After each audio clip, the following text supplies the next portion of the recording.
Assalamualaikum.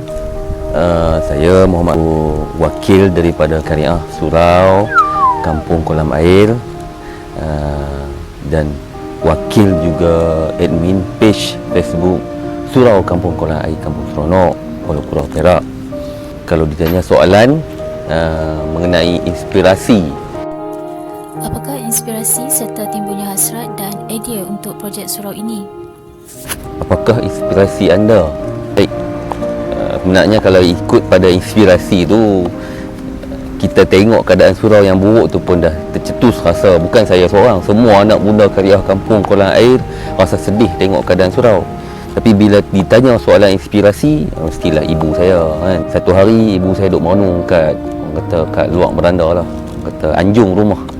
Kalaulah aku ada sebidang tanah, dah tentu aku suruh dah, aku wakaf dah untuk dibuat sebuah surau nak ganti surau kita ni.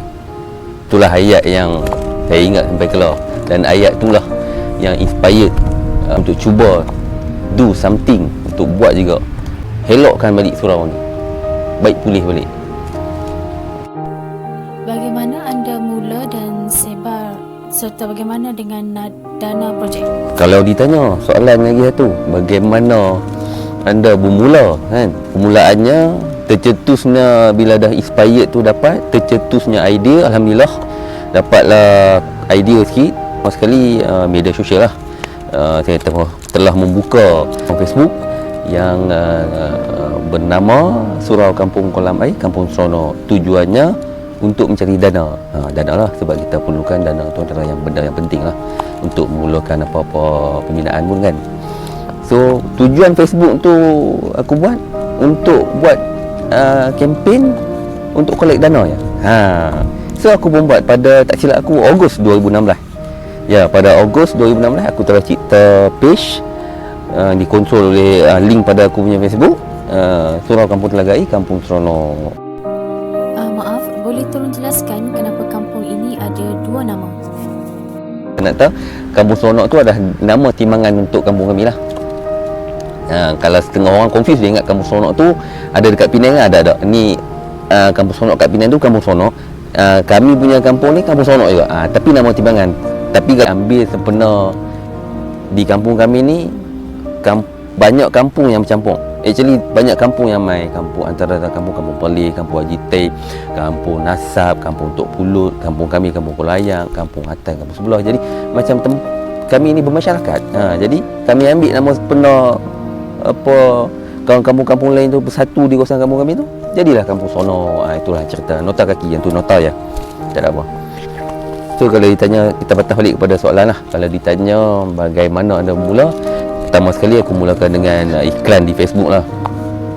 Aku mulakan iklan di Facebook dan aku mulakan kempen pada 2016. Aku dah start kempen untuk collect dana surau, dan aku minta kawan-kawan Facebook yang mana merantau, yang mana orang kampung, yang mana kenalan-kenalan aku yang mana berasal daripada kampung yang banyak merantau di Kuala Lumpur, di Johor, paling banyak Kuala Lumpur lah.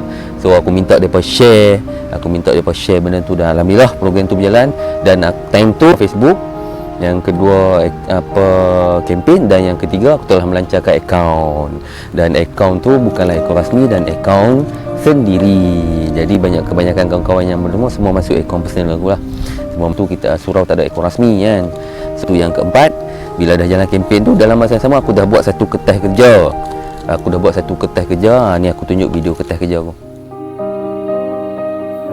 Okey, dalam kertas kerja ni aku dah buat beberapa pages yang mengandungi pages pertama tu, kalau boleh tengok objektif, apa tujuan, dan beserta surat sokongan tanda tangan daripada YB yang berpengaruh politik, dan juga gambar akaun, gambar rajah akaun yang digunakan. Tak lupa juga beberapa keping gambar surau, dan aku lampirkan untuk menguatkan lagi kertas kerja yang aku buat. Awak kertas kerja tu berjumpa dengan Roh Taksyim, kalau boleh cakap ni. Dia pun dah Roh Al-Fatihah untuk dia. Roh Taksyim lah orang yang pertama aku rujuk. Roh Taksyim sejauh mana kempen ni aku boleh buat, dan sejauh mana aku boleh cari dana dengan kertas kerja aku tu. dan arwah pun memuji kerja teruskan ni, kerap berhubung dengan pejabat agama, minta nasihat daripada. Dan start pada itu aku pun terus dengan nasihat daripada arwah Ustaz Hashim, aku terus berhubung dengan pejabat agama dan bagaimana aku nak perjalanan pencarian dana aku ni, adakah aku di saluran yang betul. Jadi kepada siapa-siapa yang nasihatkan apa, berhubunglah dan mintalah nasihat daripada pejabat agama. Sebab nasihat mereka memang kita perlu, sebab mereka tahu sejauh mana undang-undang, sejauh mana kesalahan kita, sejauh mana kertas kerja kita tu betul di mata undang-undang. Yang tu yang penting, sebab takut dalam pembahagian bab-bab pencarian duit ni, takut diseleweng, takut kita yang kena balik. So berjaga-jaga, itu antara pesanan yang aku boleh buat. Di samping mengerjakan jalan kebaikan, kita kena perlu tahu juga undang-undang dan perlu mendapat nasihat. Sebab apa? Kita tak pandai, jangan memandai-mandai. Itu antara nasihat aku lah. So daripada situ aku terus mencari dana melalui Facebook, melalui mulut siapa-siapa yang nak wakaf, melalui sebaran daripada kawan-kawan anak Kariah. Start pada dulu kami mencari dana. Aku dengan bantuan Kariah kampung lah, semua anak muda kampung, semua atas nasihat juga Pak Lang ya, nasihat pada dia pun turut membantu. Dia antara kami yang urusan lah untuk menasihat dia. Apa cabaran yang dilalui dalam masa mencari dana itu? Kalau ditanya bab cabaran, mestilah ada cabaran yang aku lalui. Banyak cabaran yang aku lalui kan. Kalau hampa nak tahu. Jadi cabaran yang pertama ialah akaun peribadi, sebab aku menggunakan akaun peribadi. Dan ada satu hari tu seseorang hamba Allah telah pun call aku, bagi tahu kata apa yang aku buat ni salah kan. Minta maaf, kami tak ada akaun rasmi. So saya tiada alternatif lain untuk membuat kutipan dana ni melainkan dengan akaun peribadi sendiri. Yang kedua, antara cabaran mulut-mulut ialah ada antara mulut-mulut yang dengar kata kenapa perlu buat yang ada pun jemaah tak boleh datang, jemaah tak ramai datang kan, pandai-pandai saya benda nak buat macam nak tunjuk lagak, macam nak tunjuk pandai. Itu antara kata-kata biasalah. Tapi alah biasa, tegar biasa. Saya harungi macam biasalah kan. Tapi ingatlah, saya pesan juga kepada siapa-siapa yang dapat kecaman-kecaman macam tu, jangan cepat melenting. Jawablah dengan selembut mungkin. Sebab cubalah menjelaskan dengan lembut, tidak perlu gaduh-gaduh kan. Orang salah faham, kita cuba terangkan bagi dia faham. Selesai, senang. Kita perlu gaduh-gaduh ya. Itu antara pesanan saya lah. Bagaimanakah dana anda mencapai target dan projek bermula? Dah dana kempen tu dah dibuat sampai ke 2019, 2018, nak dekat ujung tahun kalau saya silap. Ada seorang yang saya tak boleh sebut nama, yang berpengaruh lah, berpangkat, telah pun menampilkan diri untuk membantu dengan memberi satu jumlah amount yang banyak. Dan time tu surau dah ada lebih kurang 25,000 kan, 25,000. Di situlah kami berbincang, kami berkumpul kampung, kami berbincang dengan orang kampung, dengan Kariah kampung, macam mana dengan duit ni adakah boleh kan. Dan alhamdulillah tukang yang nak buat tu pun antara ahli Kariah di kampung juga, mereka sudi juga untuk buat, dan mereka beritahu dengan adanya dana ni cukup untuk buat surau. Dan dari situlah surau terbinanya surau sedikit demi sedikit. Kami buat proses perobohan dan kami robohkan yang surau lama tu kan. Dah buat proses perobohan, proses pembinaan pun jalan di lebih kurang di awal tahun 2019 dah start jalan. Dia berjalan seperti biasa, dan dari situlah dana semakin masuk kan.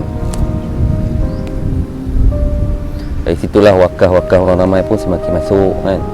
Wakaf orang ramai semakin masuk, dan setiap hari orang nampak pembinaan tu, alhamdulillah kan, terdetik hati orang untuk singgah surau, bagi lagi wakaf. Sehinggalah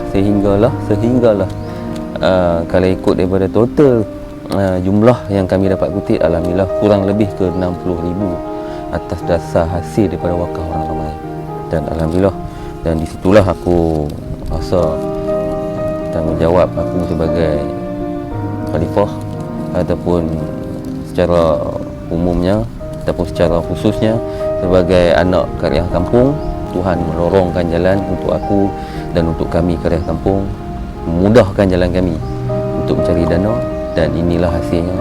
Maka terbinalah sebuah surau. Untuk diriku, aku rasa berbangga aku dapat berbakti untuk kampungku, especially lah khususnya, dan secara umumnya aku dapat melaksanakan tanggungjawab aku kepada Allah Walaupun benda tu aku anggap, walaupun benda tu kebaikan yang aku buat ni hanya sebesar kuman, tapi aku tetap berbangga lah. Aku tetap berbangga. Jadi terima kasih kerana anda sudi menonton video ni. Video ni jadikanlah inspirasi ataupun panduan kepada siapa-siapa. Okay, kita berjumpa lagi dalam video seterusnya. Jangan lupa like, subscribe and share di C1 channel video. Bye bye.